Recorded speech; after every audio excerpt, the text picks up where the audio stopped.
Hi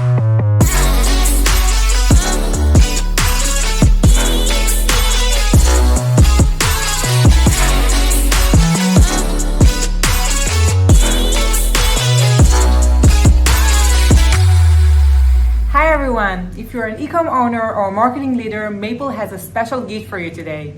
Stay with us until the end of this video. See you there! Hi everyone, and welcome to the 27th episode of Host the Pro, where disruptive influencers talk about eComm marketing. Today we have Chloe Thomas with us. Hey Chloe! Hello, great to be here. Thanks for inviting me on.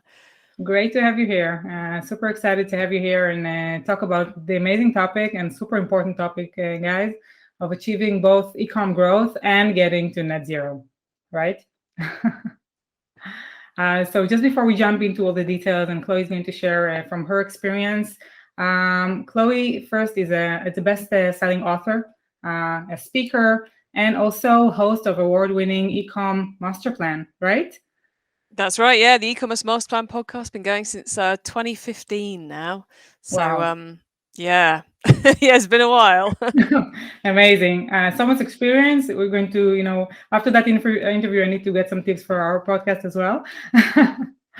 And you're also one of the top 30 eComm influencers for 2021. Yeah, apparently so. Not entirely sure what that means, but I'm very excited to have been named in their list. Yeah, when you've been in the industry as long as I have, you get named on things every now and then, which is always rather exciting and rather lovely of people. But I'm still not entirely sure what an e-commerce influencer is. But I'll take it. Well, I guess we're going to about to see. And we're keen to hear all about your thoughts and your kind of perspective on how do you get to really both growing and achieving that challenge of getting to net zero. So just before jumping into it, can you just explain about the terms so whoever kind of not super knows about the net zero kind of calculation and everything, if you can just share it with us before we jump into the hows and whys. Yeah, sure. So I guess technically net zero is it's all about your carbon usage. So it's a fairly focused number or principle, and it's about making sure that you or your business or your family or your country or your area, whatever you want to describe, or your product is that you create as little waste, you use as little carbon as possible, and that if you are using any carbon, you are doing something to remedy the fact you've used that carbon. So it's kind of like a small part of the sustainability piece, but very much focused on the carbon problem. And it also, delves into spaces such as circular economy, obviously sustainability. Some people say veganism's part of it. I think we're in a time when there's an awful lot of these terms about generally doing better for the planet, and there's a lot of debate within all of them. So I tend to stick with the net zero one because I think it's a little bit easier to understand. It's a little bit more defined, although it's still quite undefined. But I think the key thing, whether we're talking sustainability or net zero or carbon neutral or whatever terms we use, the key thing is trying to create less waste, even. She can't even say it. Trying to create less waste and do the right thing for the planet as well as for our profits. So as a business that's kind of growing and in the struggle of getting into growth, how do you make time, and why should you also make time to get to this net zero and make sure you're not harming our planet at the end of the day? Yeah, making time, I think, is actually the hardest thing. It's the thing I find hardest to do it in my own business. I know exactly what I need to do next, but trying to find the time to do it can be quite tough. It's interesting you mentioned that because it's very front of mind for me at the moment. I think why we should all be doing this, though, there's a number of reasons. First off, there's pressure from governments, which, however small you are as a business, is going to start trickling down to you. A lot of the big businesses have been, because that's where government's starting, is with the bigger players, and that's where they're putting their controls in. And those businesses, obviously, a lot of eComm brands supply them if you're going wholesale, so you are going to have to start You're going to get requests from them saying, what's the carbon status? What's the sustainability status of your products? So even if you think, well, I'm a tiny business, government isn't going to get to me yet, it's coming. You're also going to find your suppliers are starting to head down this road. So you're going to hear more and more about it. So there's the governmental big pressure piece. Then there's the fact that it's the right thing to do because, fundamentally, we'd all quite like to still have a habitable planet in 30, 40 years' time. And that's the time span we're talking about. So we've all got to do our best to try and do that. And a lot of the talk that came out of COP26 last year was around how actually big business and government are moving too slowly. And actually, I think now they're moving slower than the general population wants them to move. So we as small business owners and business owners have a big opportunity to make a big difference and to kind of get ahead of where government wants us to be. And I mentioned consumers there and the general population because that is the number one reason. If you want to be cynical, hard-nosed business person, that's the number one reason you should be doing this, because consumers want this. There was data put out by Klaviyo earlier this year, so 2022 data, that said, and I'm going to get these percentage points slightly wrong because I don't have them written down, but this is broadly correct. I may be 1 or 2 percentage points out. 89% of consumers that Klaviyo surveyed said that they want to make more sustainable buying decisions. So they want to spend their money well. Now, we all know that consumers say better than they actually do. So I always take what they say they want to do with a pinch of salt. But Klaviyo also looked at what consumers are actually doing. And at the moment, it's about 29% who are actually making sustainable buying decisions. And that's a much bigger gap between 89 and 29 than just people wanting you to think they're going to be good. Okay? So, Sure. I am good, honest. That's a fact that consumers are confused right now, which anyone who's tried to make a decision-making process, even as simple as your water bottle, is this a good water bottle because it's made of plastic? Is it made of recycled plastic? How many years might I keep it for? Does it bounce when I accidentally drop it on tarmac? Has it got replaceable seals so it won't, spill out? Should it be made of bamboo? Should it be made of metal? Where did it get made? Even buying a water bottle, which fundamentally is a good decision because it means you're less likely to be buying disposable plastic, it's still complicated. For So consumers want us to be more sustainable, and there's a huge opportunity for you as a brand to have more sustainable, more net zero products, and to explain that to the consumer in a way that they understand. To go, this is our product. It is a good purchasing decision because of X, Y, and Z, which are the 3 biggest things you should be considering when purchasing products like this. So there's a huge opportunity, and it's the right thing to do. I suppose that was quite a long answer. I hope that was all right. Yeah, but it was, a full answer. And if I just, I totally agree. And if I just may add on top of that, brands that don't do it and get kind of revealed not doing it are being punished by consumers, right? Yeah, there is.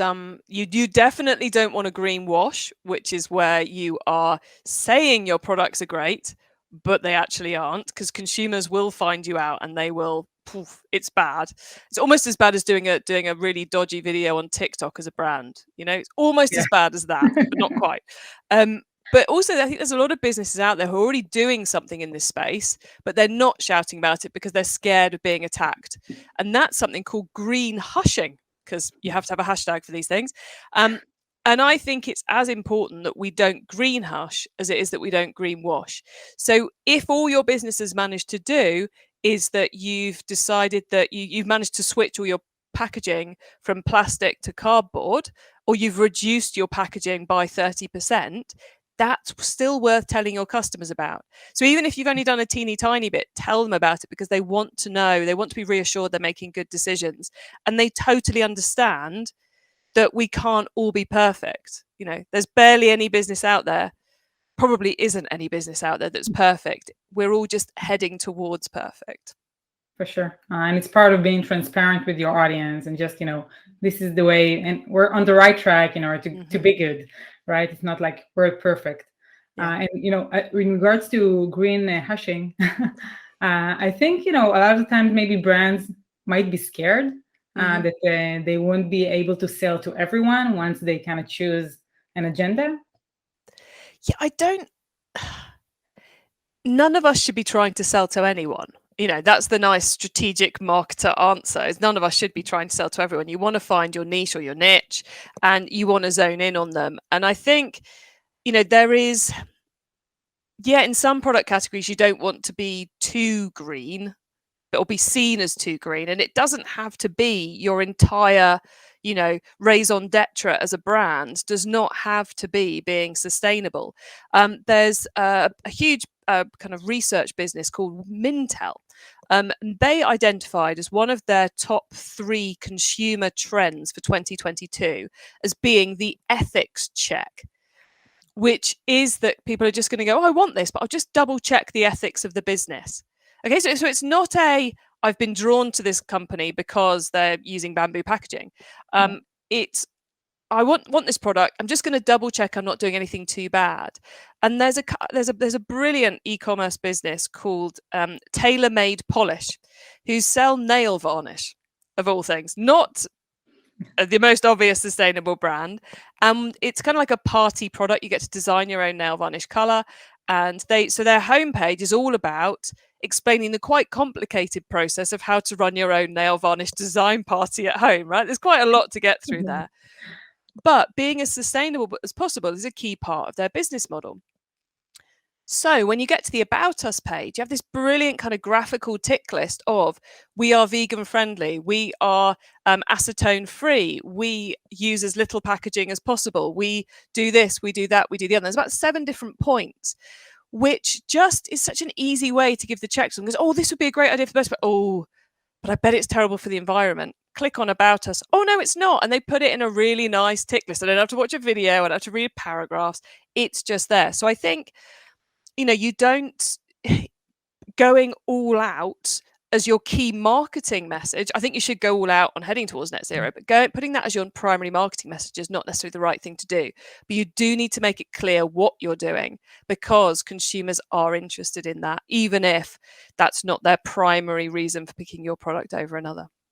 Yeah, it's super interesting. I think a lot of times, going into the tactic world for a second, a lot of times, brands kind of check what would be the stress moments in the sales process. And this might be a stress moment they don't even know about, right? It's like I'm putting it into the cart and then I'm thinking, just a second, is it ethical? Is it, good enough for me to buy?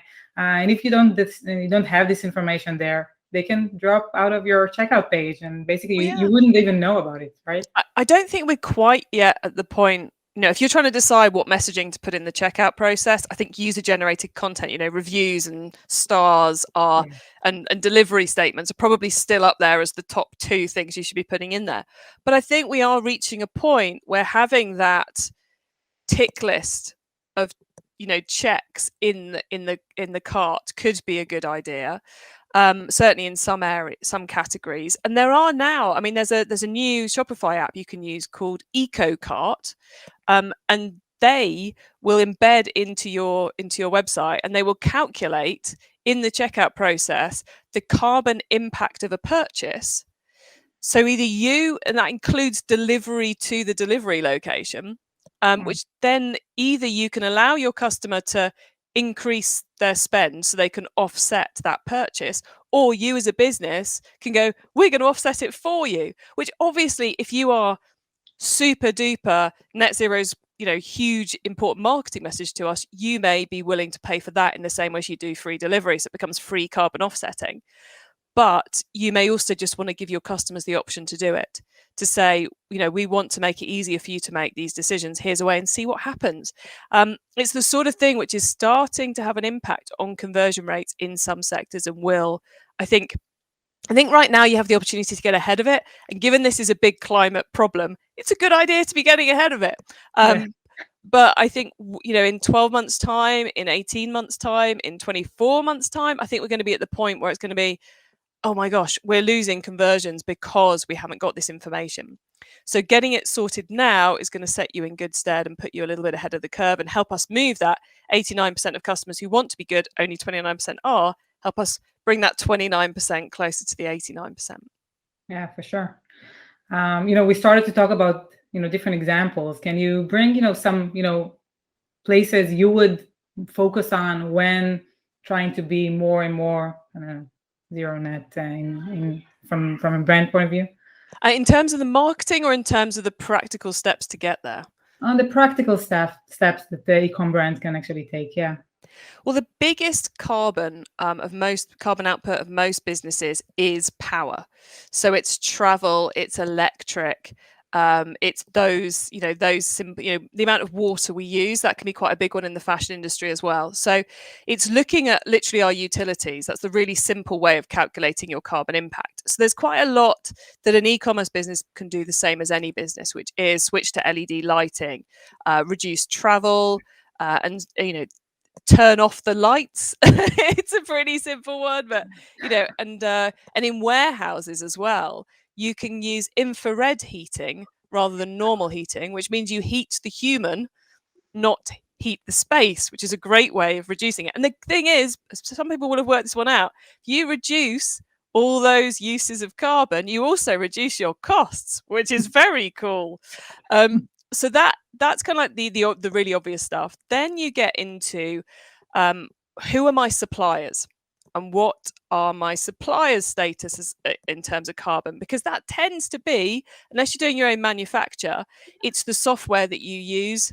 So all the different software programs you're using in your business, and I've been listing these out recently because this is the next step of my carbon neutral journey, is work out who is, who isn't, and harass them in a nice way until they are.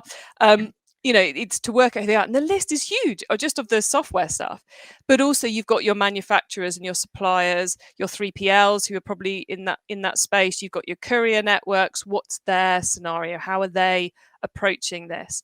So, and your packaging obviously comes into all of this as well. So and you start off with your own utility usage, then you look at your suppliers, your products, your packaging.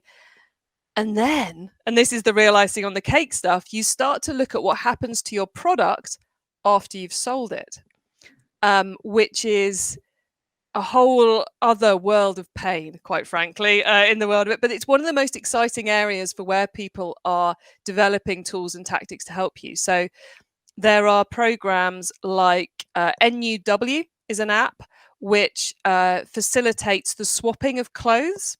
So it's like when you get together with your friends and you swap your clothes. You go, I don't like these anymore. You can have those trousers. I'll have that t-shirt. It does that, but in an app format. And they're currently working on a version of it which will give brands an income from the reuse of their products, and obviously the ability to track it as well. There's another one called Swap, which which pays a commission to the original company who sold it when it gets resold, and the company gets that kind of in return for here's all the product information in the app.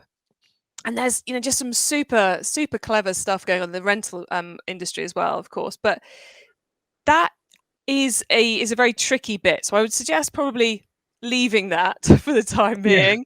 And sorry, the other thing I wanted to mention on that was product repair is big in this space, and especially in the shoe industry.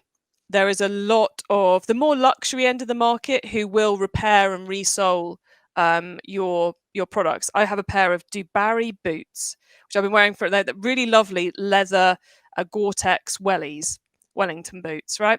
Had them for about 10 years. Went on a walk in October and my feet were wet. They were so wet. And I was like, oh no. But discovered they have a repair service. So I posted them off and 6 weeks later they came back. They cleaned them and shined them up as well. It was brilliant. Amazing. That's 65 quid well spent. I'll get another 10 years wear out of those boots, which makes me feel good and means there's not a big lump of leather and rubber and Gore-Tex heading into landfill. So that's the icing on the cake stuff, is what happens to the product afterwards. The more important part is reducing those utilities and then looking at your supplier base, your packaging, and your products themselves to see how you can reduce the carbon used in their creation. Wow, yeah, I think there is a lot of operational and kind of creativity also in this process of making sure you're doing the right things. And now, how do you put it into your marketing? Well, I think there's a number of different ways of doing it. First off, one of the things you really must do is not green hush. So as you make bits of progress, shout about it. Just as a very quick example of this, there's a business in the UK called Green and Blue who make products to look after the bee and the bird population. Really lovely designer products for looking after bees and birds. And they are obviously quite a green business from the start. And they sent out this marvelous email last year explaining that they'd changed their bank, which is really dull. Oh, brilliant, they've changed bank. But they framed it up as, we realised we weren't doing as well as we could be doing. We realised our banking was a bad decision. We went out, we assessed all the various banking options we had. We decided that this bank was the right bank, the best bank we could be. We've moved all our business over to them. And we just wanted to let you know we are, as always, trying to do better. And it was such a, and reading that, I was like, brilliant, I will move to that bank too, because you've already done the work and I trust your opinion. So really simple things like that you can do along the route to it all. There's also some very cool apps in play at the moment that you can use to not quite gamify, but not quite incentivize, but bring the carbon neutral, the sustainability piece into your marketing. So the two which really come to mind is, one is a very new tool called Dayrise, spelled R-I-Z-E, who launched at CES, the Consumer Electronics Show in Vegas earlier this year. And they've spent the last 2 years building an algorithm that can analyze the sustainability credentials of a product at scale. Okay, so currently it costs, if you want to really work out if your product is a sustainable product, right the way from one end to the other, and they're doing this across 5 measures, which includes carbon and purpose and how good you are, and so more than just the carbon piece. Historically, that's taken months to do and cost tens of thousands of pounds or dollars, etc. They've got it down to £60 per product per year, rather. I keep saying per month. £60 per product per year.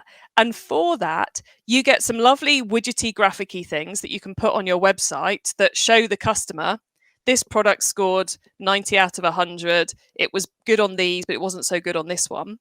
And can compare it to other products in your sector. And you get a report back helping you work out the quickest ways to make it more sustainable. Wow. For £60, $60, €60 per product per year. It's a game changer. But it gives you both that marketing and it makes your life a lot easier as well. And then another one is Ecology, ECOLOGI, which I'm seeing a lot of businesses now use. And they do carbon offsetting and tree planting. And they have a Zapier integration. Oh. Yeah, which means, and this is on my list of things to do, which means you can incentivize email signups or orders automatically by planting a tree. And because they're planting trees in arguably the best places to plant trees, so not in Northern Europe, but around the Mediterranean, throughout Africa, etc., their tree planting is not hugely expensive. So it's one of those brilliant incentives that doesn't cost you very much, but where the perceived value is very high, which is always what we're after in marketing, after all. So that's a very cool one. We will soon be well, we're currently manually calculating how many email signups we have a month and buying them. We haven't yet done any marketing around it at all, but we will be having pop-ups that have, get this download and we'll plant a tree for you. So there's some very clever things you can bring into your marketing, as well as simply saying what you're doing and adding it to your trust marks and all that kind of stuff. There's some great ways where you can automate this and just really make it part of the process.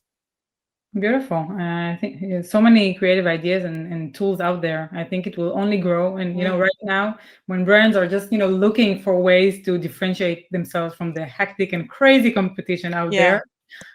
Definitely, if someone wants to be one step ahead of the industry, looks like this is one of the opportunities, also from a moral point of view, but also from a marketing point of view and growth point of view. Yeah, and it's one of those areas where if we look at what I think is going to be a big shift in marketing this year is that we're going to move, because of the death of cookies and the increased competition online, which I'm shorthanding because I'm assuming everyone's already aware of those, especially when they're listening to this podcast. So we know those are two big shifts that happened last year. I think the reaction to that, and we're already starting to see it, is that if you really want your marketing to cut through, the quality of your marketing has to be up there. And that means the copy, the message, the story, it needs to be compelling, it needs to be powerful. I think we're going to see a lot of job ads for graphic designers, videographers, and copywriters as we go through the rest of this year, right? Yeah. It's going to happen.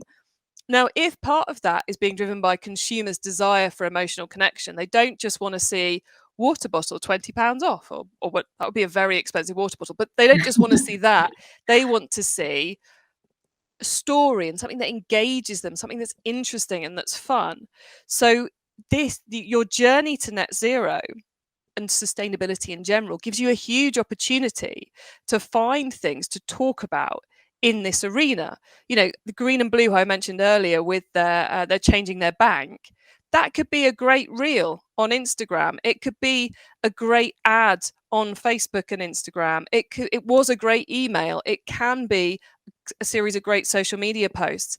And that's where, you can have the founder going, this is how we've removed the packaging from this product. Or you get the buyer going, right, we've designed this new sub-range where we focused on more sustainable materials because we know you want it.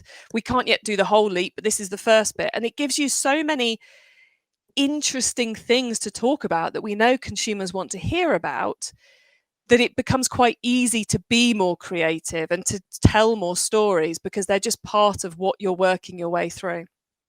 For sure. Wow. And within all this, big mission of, making yourself, a better brand and a better company to the world, what would you say, eComm founders that listen to us right now, marketing directors in those companies, what would you suggest as the first step to take, the best tip for a first step in order to start this journey? Oh, that's a really big one. I suppose the first step is to find out how good or bad your company already is. Especially, if you're the marketing director, that means you've got multiple bits going on in the business. It's not all in your hands. If you're the owner, you probably already know which bits are good and which are bad. So do a quick audit. Don't spend 6 months on it because, quite frankly, we need to take action now. So look at that and try and get to grips with it. Part of that might be the day rise solution I mentioned earlier for analysing your products to work out where they're at. And then what good things you're doing, start shouting about them, start seeing how your consumers respond.